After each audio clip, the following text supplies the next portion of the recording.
সময়টা দারুণ কাটছে ঢাকাই সিনেমার কিং শাকিব খানের।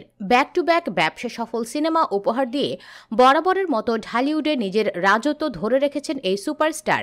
দেশের বাইরেও ছড়িয়ে পড়েছে শাকিবের জয় জয়কার।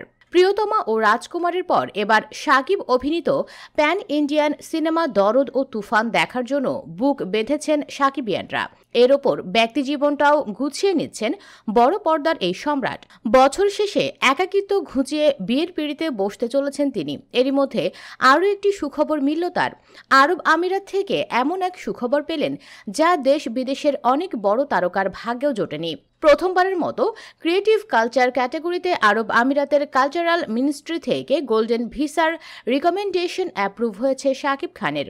এর আগে ক্রিয়েটিভ কালচার ক্যাটাগরিতে বলিউডের শাহরুখ খান, সঞ্জয় দত্ত সহ অনেকেই আরব আমিরাতের কালচারাল মিনিস্ট্রি থেকে পেয়েছেন গোল্ডেন ভিসা। বাংলাদেশি শিল্পী হিসেবে এই ক্যাটাগরিতে শাকিবই প্রথম এমন ভিসা পেতে চলেছেন। আর মাত্র কয়েকটি ধাপ পেরুলেই হাতে আসবে সেই কাঙ্ক্ষিত ভিসাটি। কিছু বিশেষ ক্যাটাগরিতে গোল্ডেন ভিসা দিয়ে থাকে আরব আমিরাত, ফলে সে দেশের কালচারাল মিনিস্ট্রি থেকে এমন ভিসা লাভ করা অনেকের কাছেই সম্মানের। শাকিবের ভিসা পাওয়ার বিষয়টি সার্বিকভাবে দেখভালের দায়িত্বে আছেন পরিচালক অনন্য মামুন। তিনি বলেন, বাংলা চলচ্চিত্রে বর্তমানে সবচেয়ে বড় সুপারস্টার শাকিব। তাকে প্রথমবারের মতো এই সম্মানসূচক গোল্ডেন ভিসা প্রদানের রিকমেন্ডেশন করা হয়েছে।